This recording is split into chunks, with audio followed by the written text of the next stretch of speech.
Bismillahirrahmanirrahim. Assalamualaikum warahmatullahi wabarakatuh. Alhamdulillahilladzi bi ni'matihi tatimmus shalihat wa bi fadlihi tatanazzalul khairatu wal barakat wa bi ta'atihi tahaqqaqul maqasidu wal ghayat. Asyhadu an la ilaha illallah wahdahu la syarikalah syahadata sidqin wa haqq wa asyhadu anna Muhammadan abduhu wa rasuluhul mab'utsu rahmatan lil alamin. Allahumma shalli wa sallim wa barik ala nabiyyika wa habibika Muhammadin wa ala alihi wa ashabihi at-tayyibin at-tahirin wa man salaka sabilahum wa tarassama khutahum wa nahaja manahijahum bi ihsanin ila yaumiddin. Asbahna wa asbahal mulku lillahi walhamdulillahi la syarikalah la ilaha illa huwa wa ilaihin nusyur. Asbahna ala fitratil Islam wa kalimatil ikhlas wa ala dini nabiyyina Muhammadin sallallahu alaihi wasallam wa ala millati abina Ibrahim hanifa wa ma kana minal musyrikin. Raditu billahi rabba wa bil islami dina wa bi Muhammadin nabiyya wa rasula. Allahumma inni asbahtu minka fi ni'matin wa afiyatin wa sitr fa atimma alayya ni'mataka wa afiyataka wa sitraka fid dunya wal akhirah. Allahumma ma asbaha bi min ni'matin aw bi ahadin min khalqika faminka wahdaka la syarika lak falakal hamdu wa lakas syukr ya rabbana lakal hamdu kama yanbaghi li jalali wajhikal karimi wa adhimi sultanik. Subhanallahi wa bihamdihi adada khalqihi wa ridha nafsihi wa zinata arshihi wa midada kalimatih. Allahumma inna na'udzubika min an nusyrika bika syai'an na'lamu wa nastaghfiruka lima la na'lamu. Para bapak, ibu dan saudara-saudara sekalian, wabil khusus seluruh jajaran pengurus Masjid Namira yang kebetulan hadir pada kesempatan ini, kita bersyukur kehadirat Allah Subhanahu wa taala kita bisa mengawali lembaran kehidupan kita pada pagi ini dengan beribadah kepada Allah Subhanahu wa taala. Kita tunaikan salat subuh dengan berjamaah dan tentu kita selalu berdoa mudah-mudahan apa yang kita lakukan tadi benar dan diterima oleh Allah Subhanahu wa taala. Para bapak dan ibu sekalian, di tanggal 17 Syawal ini saya sampaikan taqabbalallahu minna wa minkum.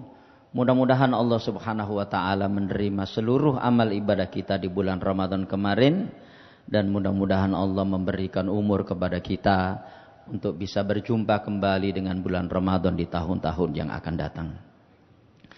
Para bapak dan ibu sekalian, ada sebuah tradisi yang dilakukan oleh para sahabat Rasulullah sallallahu alaihi wasallam ketika mereka bertemu satu dengan yang lain di bulan Syawal pasca Idul Fitri itu, yaitu mereka mengatakan taqabbalallahu minna wa minka, atau dalam riwayat yang lain taqabbalallahu minna wa minkum. Mudah-mudahan Allah Subhanahu wa taala menerima amal kami dan menerima amal kalian semua. Artinya hal yang paling mendasar yang diinginkan oleh orang-orang yang berpuasa Ramadan itu adalah diterimanya amal. Ya, jadi hal yang paling mendasar, yang paling diinginkan oleh orang-orang yang berpuasa di bulan Ramadan kemarin adalah diterimanya amal. Dan perlu kita ketahui bahwa amal-amal di bulan Ramadan kemarin itu cukup banyak dan kemudian memiliki keutamaan yang lebih dibanding amal-amal perbuatan di bulan-bulan yang lain. Dan karena itulah kemudian mereka, para sahabat Nabi itu menginginkan, dan sebagaimana itu juga yang kita inginkan, bahwa amal-amal kita diterima oleh Allah Subhanahu wa taala.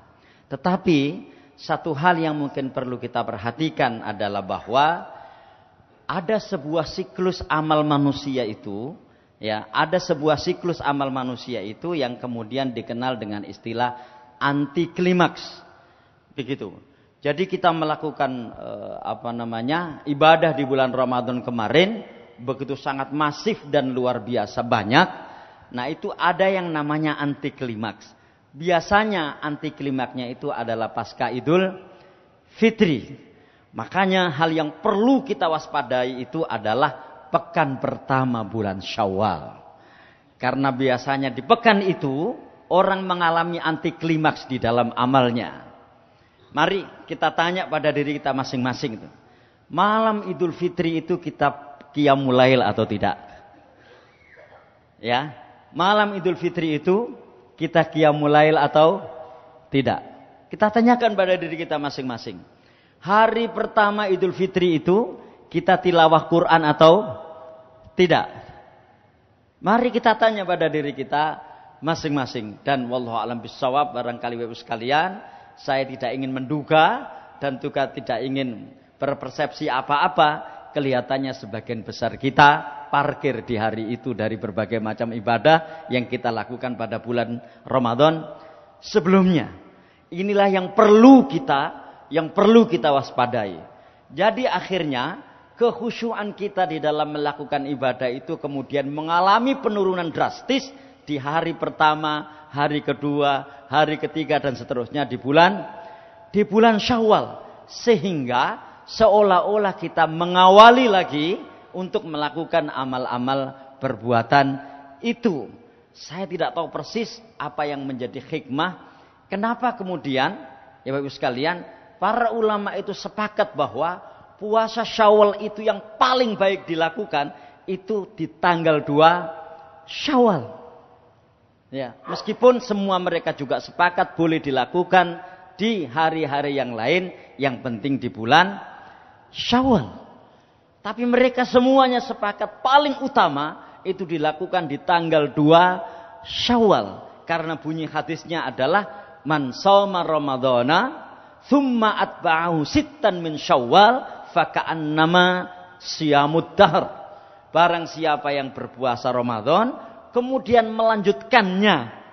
Ya, melanjutkannya. Kata melanjutkannya itu ya berarti ya kalau kemarin melanjutkannya ya hari ini. Ya kan?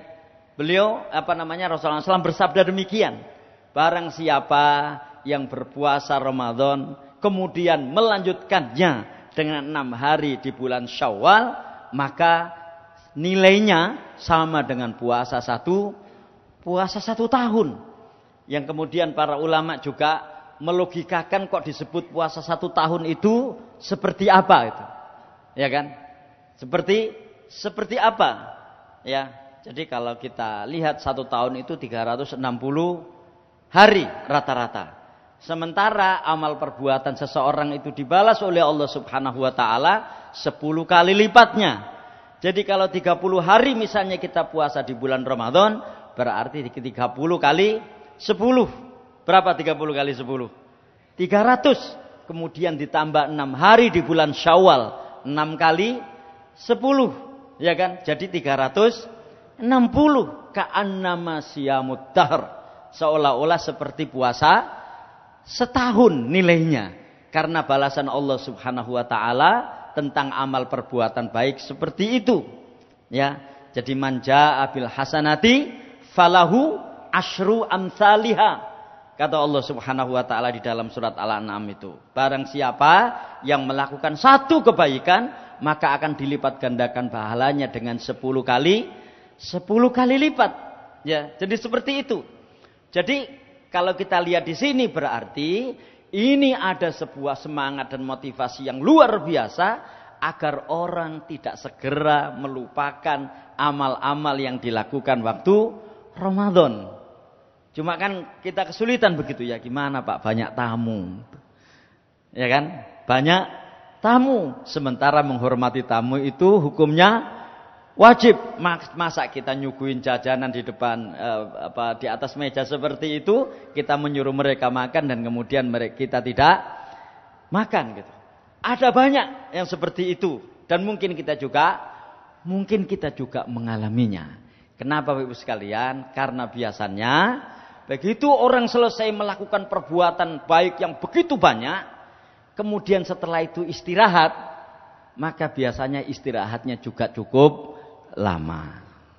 Ini masalah yang kita alami semuanya. Ya kan? Dan itu sebabnya kenapa kita perlu memahami makna diterimanya amal itu apa. Yang pertama, ya. Jadi makna diterimanya amal ini. Artinya kalau ini kemudian bisa kita lakukan, mudah-mudahan amal kita diterima oleh Allah Subhanahu wa taala. Yang pertama, bahwa orang itu amalnya diterima, Rasulullah SAW bersabda, "Innamal a'malu bil khawatim." Sesungguhnya amal perbuatan itu akan ditentukan di penghujungnya. Saya ulang sekali lagi, amal perbuatan itu ditentukan di penghujungnya. Karena itu sebabnya kenapa kita kemudian selalu berdoa kepada Allah Subhanahu wa taala agar penghujung amal perbuatan yang kita lakukan di dunia ini adalah amal penghujung yang baik yang kemudian kita kenal dengan istilah husnul khatimah. Atau di dalam ayat di surat Ali Imran ayat yang ke-102 itu wala tamutunna illa wa antum muslimun. Itu kan husnul khatimah. Sehingga kalau orang itu kemudian meyakini bahwa amal-amal itu akan ditentukan di penghujungnya, ya kan? Maka dia akan selalu melakukan amal-amal itu secara berkesinambungan. Kenapa? Karena dia tidak tahu penghujung amalnya itu kapan. Ya, siapa yang tahu? Ada di antara kita yang tahu penghujung amal kita itu kapan? Enggak ada yang tahu. Kalau seandainya kita tahu misalnya penghujung amal kita itu sepekan lagi atau tanggal 14 tanggal 14 Mei nanti misalnya hari Ahad, wah nanti akan kita geber di hari Jumat atau hari Sabtu. Kita nggak ada yang tahu penghujung amal kita itu kapan, dan karena kita tidak tahu penghujung amal kita itu kapan, maka anggaplah waktu-waktu yang akan datang ini adalah waktu penghujung amal kita. Dan kalau kita menganggap waktu-waktu yang akan datang itu adalah penghujung amal kita, maka insya Allah kita akan selalu berusaha sekuat tenaga untuk mengisinya dengan amal-amal perbuatan yang baik. Karena cita-cita besar kita itu apa? Cita-cita besar kita, dan ini saya kira adalah cita-cita kita semuanya bagi kaum muslimin dan muslimat, adalah bahwa penghujung amal kita itu adalah amal yang baik. Dan ini adalah hal yang selalu kita inginkan. Menjadi apa saja kita di dunia ini, itulah yang kita inginkan. Itu yang pertama. Jadi akhirnya begitu orang selesai melakukan ibadah Ramadan, ya memang ada penurunan. Tapi penurunan itu tidak terlalu tajam. Ya kan? Ya memang ada pengurangan.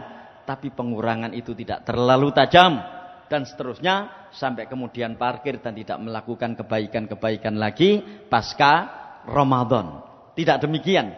Itu ya, tidak demikian. Jadi gegap gempitanya kegembiraan kita pasca Ramadan atau Idul Fitri itu tidak kemudian menjadikan kita parkir dari amal-amal perbuatan baik sebagaimana yang kita lakukan pada bulan Ramadan sebelumnya.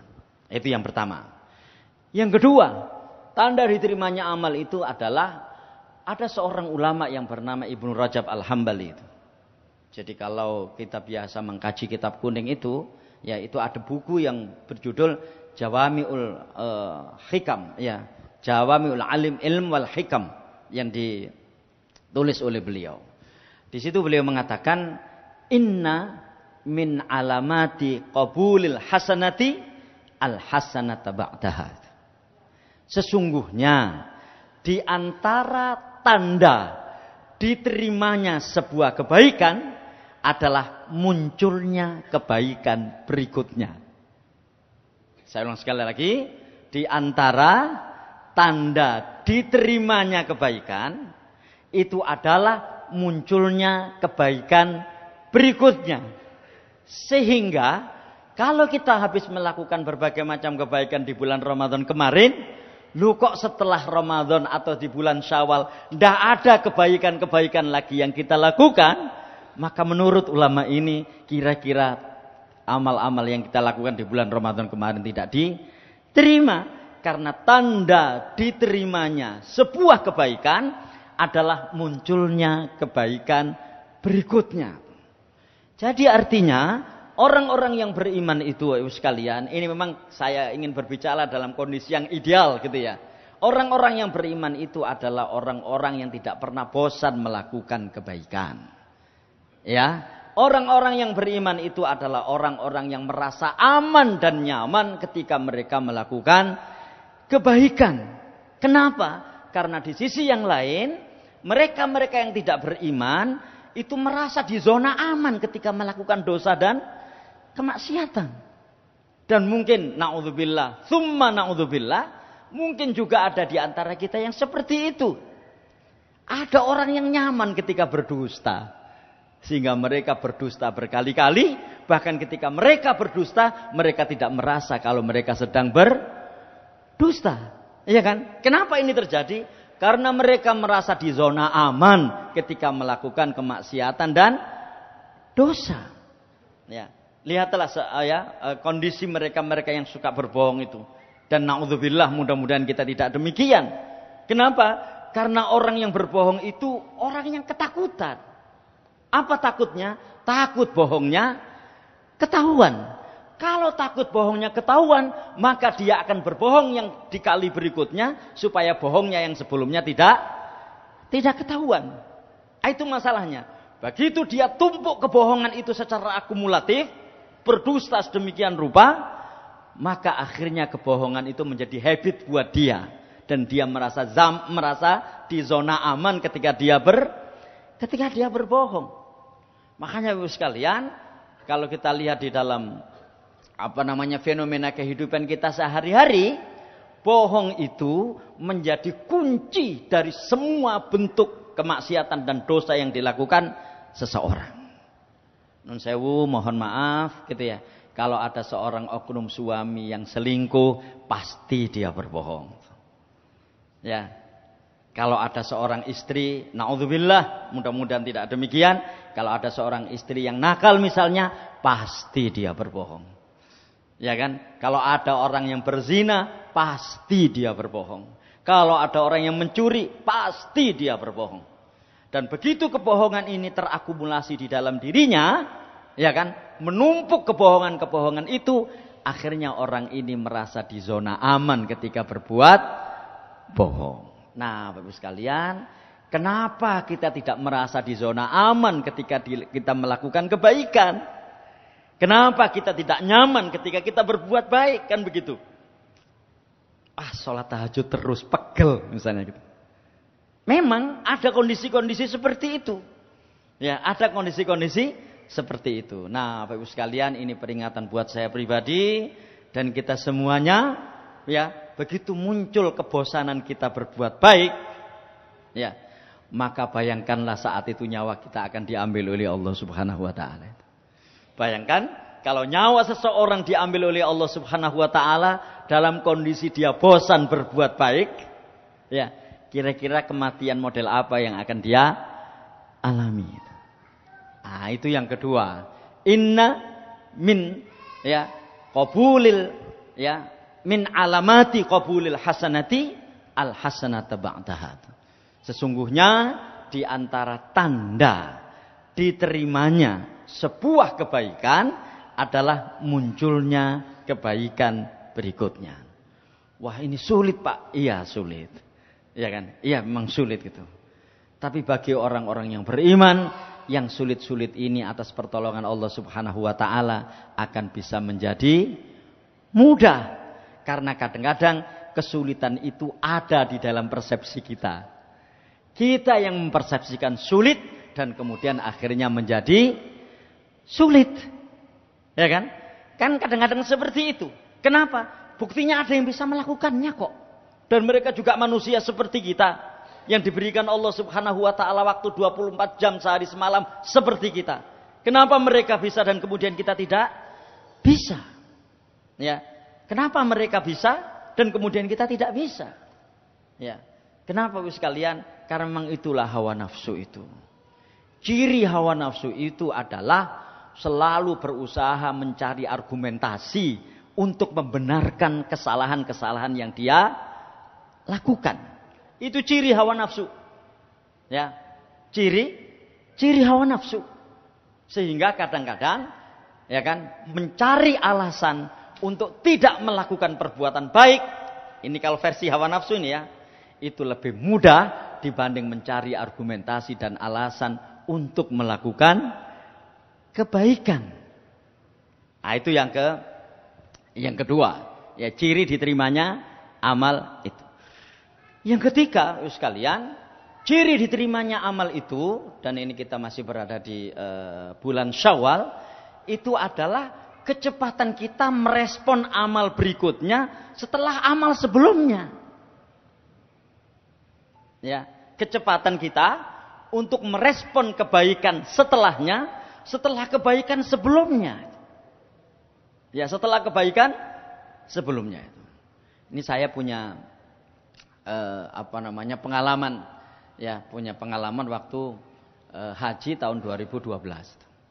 Itu menurut saya haji yang paling lelah waktu itu. Jadi pondokannya jauh, ya, maktabnya jauh dari dari maktab itu ke Masjidil Haram, ya. Kemudian waktu di Minanya juga jauh, ya. Di Minanya juga jauh, dari maktab itu ke Jamarot jauh. Waktu itu musim panas, gitu ya. Waktu itu musim panas, dan kemudian jadwal keberangkatan, ya, meninggalkan Arafah ke Mina itu terlambat berjam-jam, sehingga jam berapa itu, jam 12, ya, jam 12 malam itu kita baru meninggalkan Arafah menuju Mina. Kan kalau lancar kan mestinya setelah maghrib kan, jadi setelah maghrib dari Arafah kemudian ke Mina pada tanggal 10 Dzulhijjah, pada tanggal 9 Dzulhijjah tersebut. Jadi 9 Dzulhijjah maghrib, ya, berarti sudah masuk 10 Dzulhijjah, itu kan para jamaah haji dibawa ke Mina untuk selanjutnya besoknya melempar jumroh Aqobah. Itu tidak. Ya, jam 12 malam itu kita baru dari Mina menuju dari Arafah menuju Mina. Jadi kondisinya capek seperti itu dan seterusnya. Kemudian kita ikut nafar tsani sehingga sampai tanggal 13 Dzulhijjah kita balik. Kondisi jamaah capek, berat dan seterusnya. Sementara masih ada satu amalan lagi yang belum kita lakukan, yaitu tawaf ifadah. Panas, ya, waktu itu. Dan kemudian, ya, tawaf ifadah kan begitu itu, berdesakan. Saya tuh mikir, ini disemangati apa ini para jamaah ini? Udah kondisi lemah mereka ini. Jadi ada yang, ya, tertidur itu kemudian sulit dibangunkan dan seterusnya kan. Sementara masih ada satu lagi yang harus kita lakukan. Itu tawaf ifadah. Akhirnya waktu itu, ya, saya menyampaikan firman Allah Subhanahu wa taala di ayat yang ke-7 dan ke-8 dari surat Al-Insyirah. Ya, atau yang nama lainnya adalah surat Asy-Syarh. Ya, Alam nashrah laka sadrak. Ayat yang ke-7 dan ke-8 itu apa bunyinya? Fa idza faraghta fansab wa ila rabbika farghab. Apa artinya itu? Fa idza faraghta, jika kamu selesai melakukan sebuah kebaikan, fansab, segera jemput kebaikan berikutnya. Memang sulit itu, tapi untuk memotivasi orang enak ayat ini. Meskipun mungkin kita sendiri berat untuk melakukannya. Begitu kamu selesai melakukan sebuah kebaikan, wahai Muhammad, maka segeralah kamu jemput kebaikan berikutnya. Ya, segeralah kamu, ya, jemput kebaikan berikutnya. Makanya kalau kemudian, ya, di Ahad pertama ini kita ngaji dengan jumlah yang sekian ini, itu sangat wajar dan ini sudah banyak, ya kan? Kenapa? Karena orang sedang mengalami anti klimaks di dalam amal-amal perbuatan baiknya, ya kan? Makanya pegang ayat ini, mari kita pegang bersama ayat ini, ya, agar jangan sampai terjadi demoralisasi setelah Ramadan.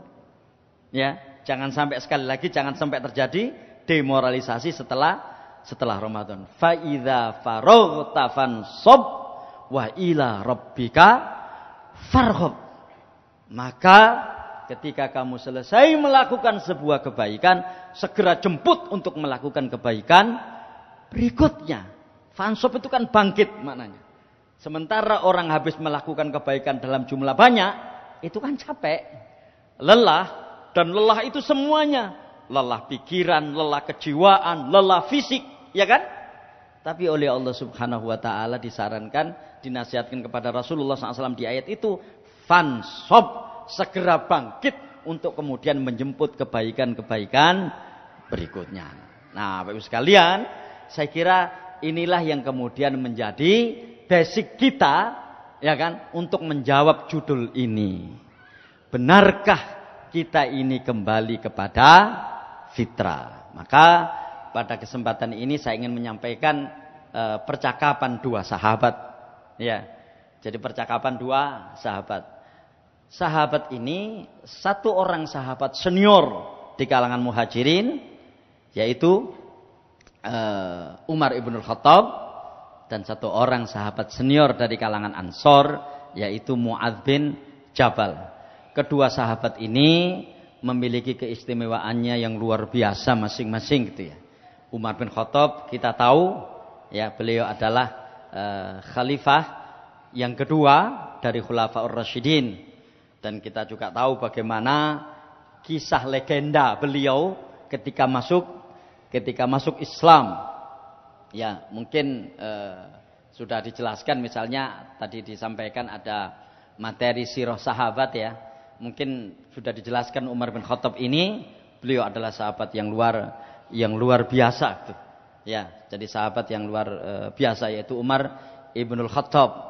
Dan kalau kita lihat ada sebuah hadis, yang hadis ini hadis mutawatir, dan tidak ada satupun di antara kita insya Allah yang tidak menghafal hadis ini, karena saking pentingnya hadis ini dan saking terkenalnya hadis ini. Dan hadis itu diriwayatkan oleh Umar ibnul Khattab, yaitu innamal a'malu bin niyat. Yaitu hadis yang diriwayatkan oleh Umar ibnul Khattab.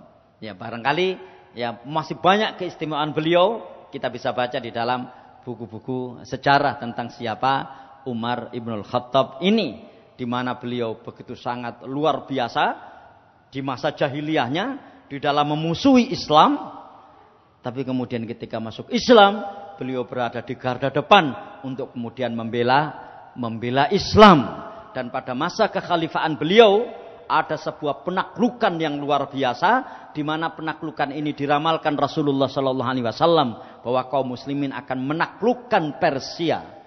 Dan penaklukan Persia itu ya dengan izin dan pertolongan Allah Subhanahu Wa Taala terjadi pada masa pemerintahan Khalifah Umar ibnul Khattab.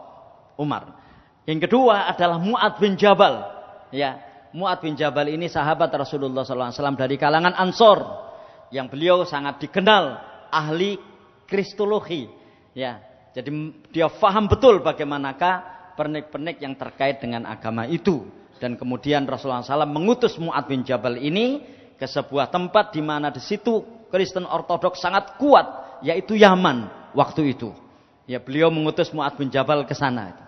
Dan kalau kita lihat ada nasihat Rasulullah Sallallahu Alaihi Wasallam yang begitu sangat melegenda, dan insya Allah kita juga banyak yang menghafal nasihat itu, yaitu nasihat Rasulullah SAW kepada beliau dalam sebuah hadis yang berbunyi, ittaqillaha haitsuma kunta wa atbi'is sayyi'atal hasanata tamhuha wa khaliqin nasa bi khuluqin hasan.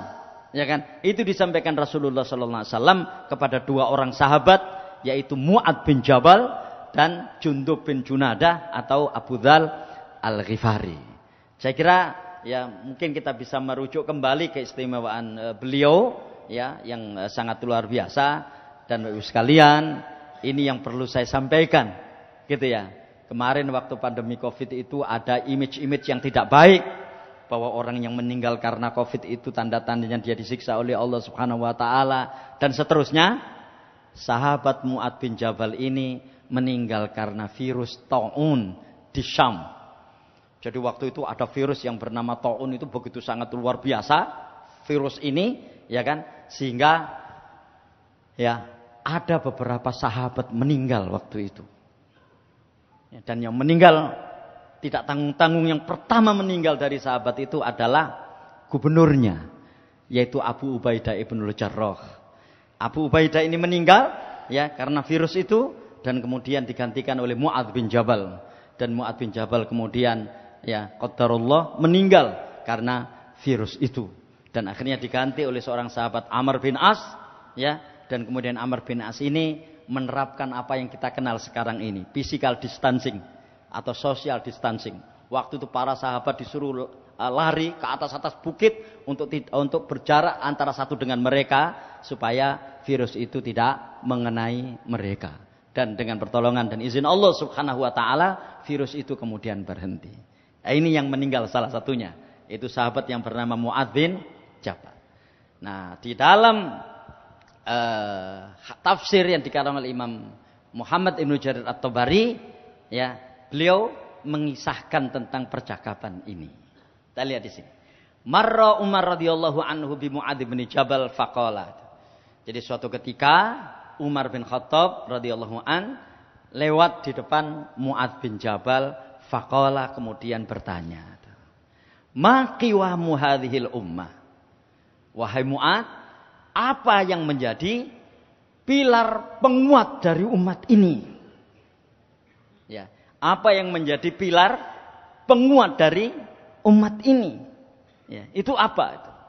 Qala Mu'adz, ya, Mu'adz mengatakan salas, ada 3. Jadi tiang atau pilar penguat umat ini itu ada 3. Artinya Bapak sekalian, dalam skala komunal, ya kan, dalam skala komunal maupun dalam skala individual, manakala ketiganya ini ada di dalam diri seseorang, maka orang ini akan kuat secara spiritual.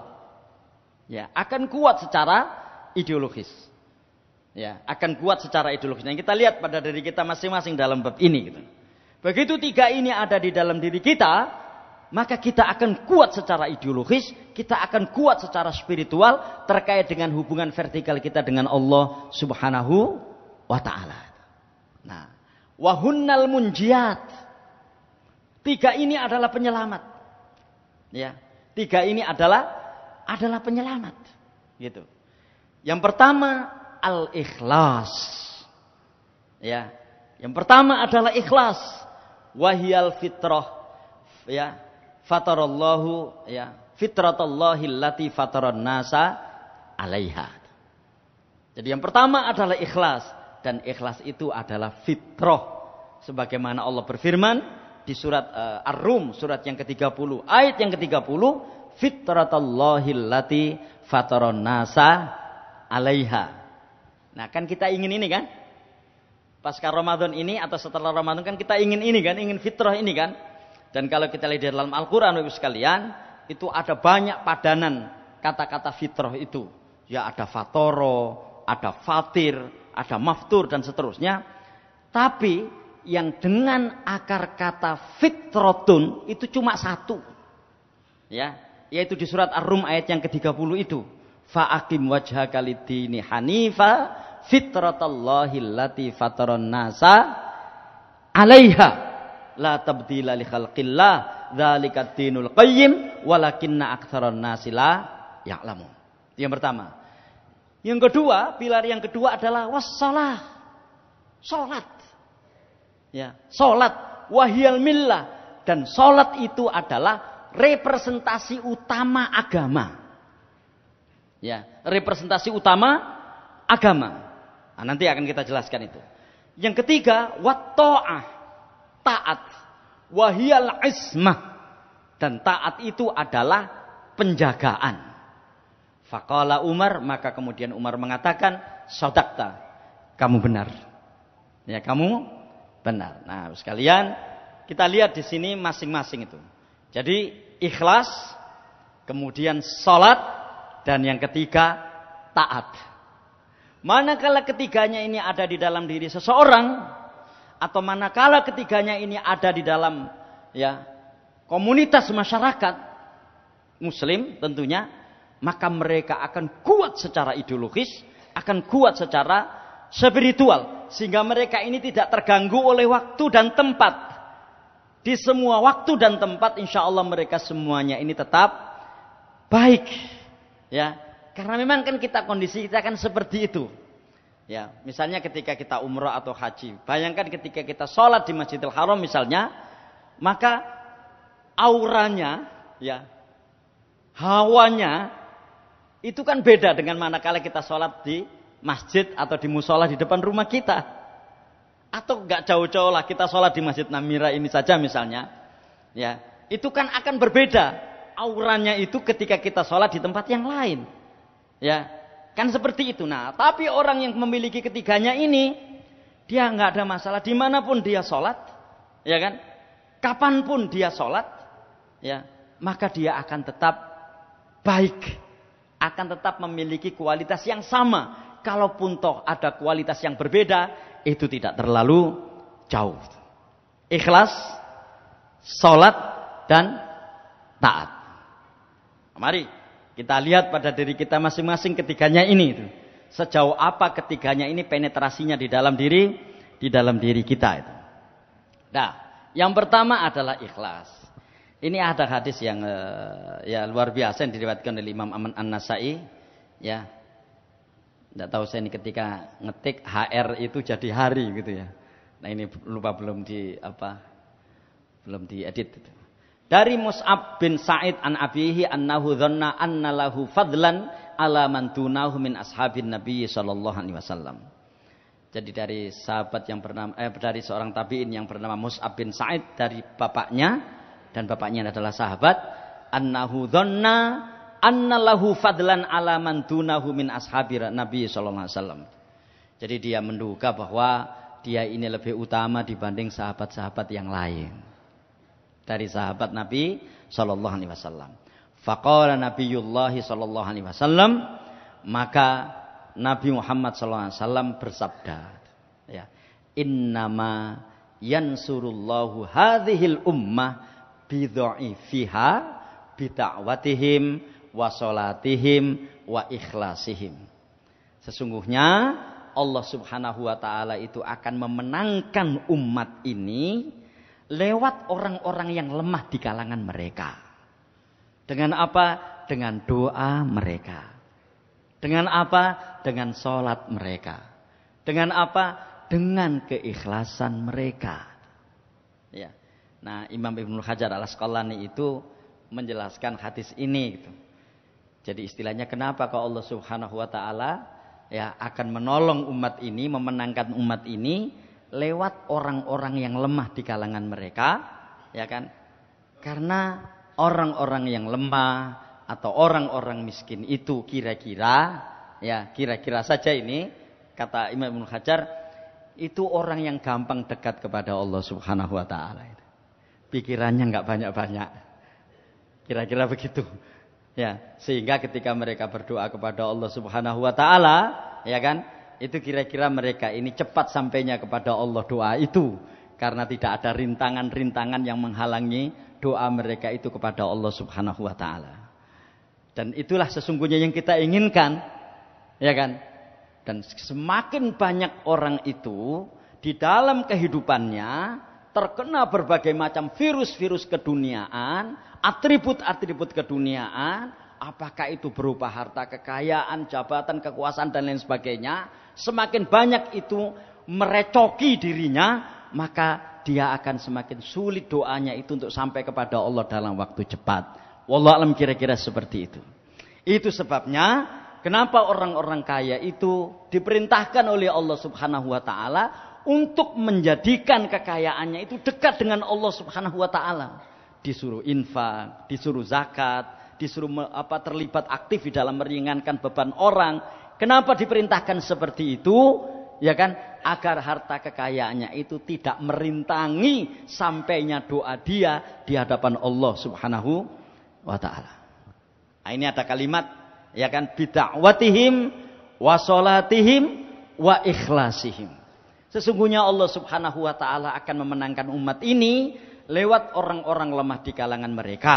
Lewat apa? Lewat doa mereka. Lewat apa? Lewat sholat mereka. Lewat apa? Lewat keikhlasan mereka. Nah, itu sebabnya Ibu sekalian, ya kan? Kenapa di dalam zakat dan infak itu prioritas utama itu kepada orang yang lemah. Sampai di dalam urutan itu kita lihat innamas shadaqatu lil fuqara'i wal masakin. Ya kan? Bahkan di dalam pembagian zakat fitrah itu Itu apa guna zakat fitrah itu? Ya, tuhratun lis-shaimi wa tu'matun lil masakin. Ya kan? Fungsi daripada zakat fitrah itu adalah tuhratun lis-shaim, untuk mensucikan diri bagi orang yang berpuasa. Wa tu'matun lil masakin, dan untuk memberi makan kepada orang-orang miskin. Coba kita lihat bagaimana sedefinitif itu fungsi dari zakat fitrah. Ya kan? Tuhratun lis-shaim wa tu'matun lil masakin. Ya kan? Ya, meskipun mungkin kita kan cuma segitu Pak Ustadz. Ya, meskipun cuma 3 kilo seperti itu ya kan. Tapi itu fungsi besarnya. Dan karena itu Bapak sekalian, inilah satu-satunya zakat. Kalau kita lihat istilah zakat itu kan mesti dari orang kaya kan. Sehingga di sana ada syarat, ya, ada nisab dan ada syarat sudah 1 tahun ya kan. Tapi zakat fitrah ini enggak. Inilah satu-satunya zakat yang diwajibkan kepada siapa saja. Diwajibkan kepada orang yang kaya maupun yang miskin, diwajibkan kepada orang-orang dewasa dan juga anak-anak, ya kan? Bahkan ada seorang ulama yang kemudian mengatakan ketika bayi di dalam kandungan itu usianya sudah di atas 4 bulan, maka dia harus dizakat fitrahi. Semua orang diwajibkan untuk zakat fitrah ketika mereka berpuasa di bulan Ramadan itu. Ya, dan lihat fungsinya yang cuma sekecil itu, yang 3 kilogram itu, tuhratun lis-shaim wa tu'matun lil masakin. Ya, itu yang pertama, ya. Yang kedua salat. Bapak sekalian, di dalam Al-Qur'an, di dalam hadis itu, salat itu disebut sebagai tiang penyangga. Dan karena itu kita kenal istilah rukun. Ya. Kenapa di sini kok hanya disebut salat? Bukankah yang lain-lain juga ada? Ini menandakan bahwa salat ini paling utama dibanding ibadah-ibadah yang lain. Dan saya kira kita semua juga sudah memahami itu. Apa saja keistimewaan salat dibanding ibadah-ibadah yang lain. Ya, karena sekalian, ya, batas minimal orang itu disebut muslim itu salat. Ya, batas minimal orang itu disebut muslim itu salat. Al-ahdu alladzi bainana wa bainahum as-salat. Faman tarakaha faqad kafar. Ya. Jadi perjanjian antara kami dengan mereka adalah salat. Barang siapa yang meninggalkannya, maka dia telah kafir. Ini sebabnya kalau kita ingat di awal tadi, salat itu disebut al-millah. Salat adalah agama. Dan di dalam hadis lain, as-salatu imaduddin. Ya kan? Dan inilah satu-satunya ibadah yang orang tidak boleh meninggalkannya dalam kondisi apapun. Ya, orang tidak boleh meninggalkannya dalam kondisi apapun.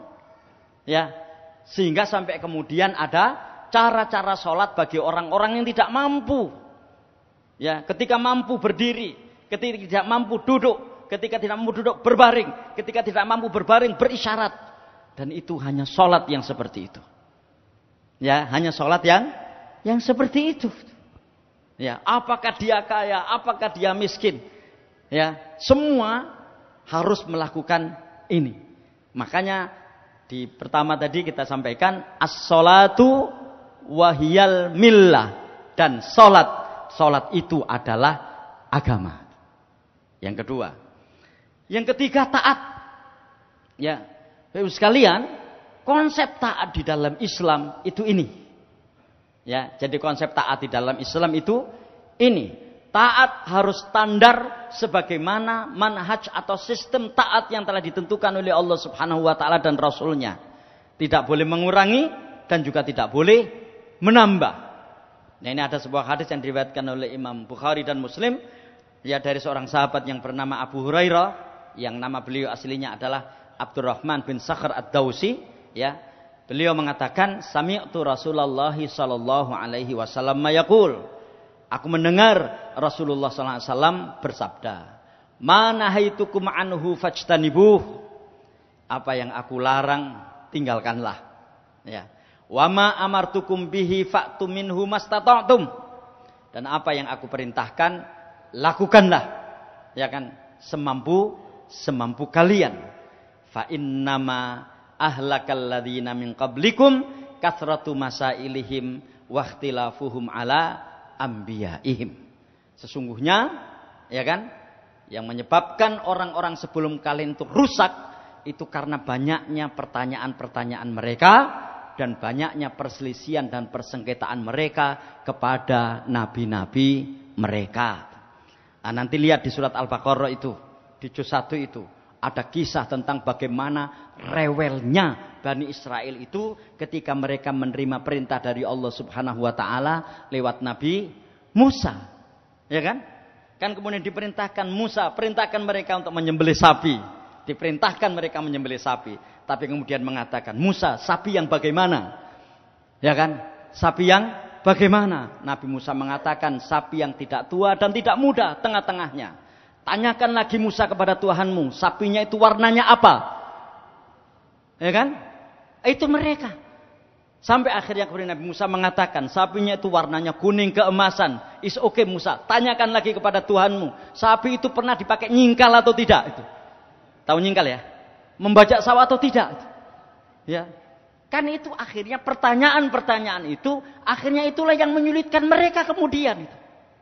Dan biasanya orang-orang yang banyak bertanya ketika diperintahkan sesuatu, itu indikasi dia tidak mau melaksanakan perintah itu. Ya. Dia tidak mau melaksanakan perintah itu. Saya masih ingat dulu ketika di pesantren itu disuruh gitu, Vi, nyapu gitu kan. Iku kotor iku nang ngarepe pondok iku. Sabun gitu. Ya. Itu ketika saya tanya, terus sapune pundi, Pak? Gitu. Oh, langsung didalili saya. Al-amru bisyai'i amrun biwasailihi. Perintah untuk melakukan sesuatu itu artinya perintah untuk mencari alat di dalam melakukan sesuatu itu. Gitu ya. Nah, kan kenapa kita bertanya? Ya kan? Karena kita tidak menginginkan perintah itu kita lakukan. Sehingga ketika kemudian pertanyaan tidak bisa dijawab, berarti kita tidak jadi melaksanakan. Itu enggak boleh. Ya, ketaatan seperti model itu enggak boleh. Karena ketika banyak bertanya, ketika ada perintah yang sesungguhnya dia mampu melakukan perintah itu, maka itu tanda dia tidak mau melakukannya. Makanya kata Rasulullah, fa'tu minhu mastata'tum. Laksanakan perintah itu semampu kalian. Ya. Dan kemudian di akhir surat Al-Baqarah itu, ya, surat yang kedua, ayat yang ke-286 itu, Allah Subhanahu wa taala memberikan rumus tentang bagaimana melakukan sesuatu itu, yaitu la yukallifullahu nafsan illa wus'aha. Ya, Allah Subhanahu wa taala tidak membebankan kepada satu kaum atau satu orang dengan sebuah beban yang di luar kemampuannya. Cuma jangan sekali-kali Bapak Ibu sekalian kita ini gampang mendowngrade kemampuan kita sehingga kita menolak untuk melakukan kebaikan. Kan sering seperti itu kan? Repot Pak, sholat bengi ku. Temen repot itu. Begitu kita mengatakan repot, ya repot betul akhirnya. Gak iso aku ngakoni poso sunnah itu. Wong poso wajib gue berat banget. Begitu kita mengatakan seperti itu, ya malaikat ya akan menyampaikan kepada Allah, ya Allah doanya orang itu ternyata dia repot melakukan kebaikan dan akhirnya kemudian dia tidak melakukannya. Bapak Ibu sekalian, konsep ketaatan seperti inilah yang kemudian perlu menjadi pijakan kita pasca Ramadan ini. Assalamualaikum warahmatullahi wabarakatuh.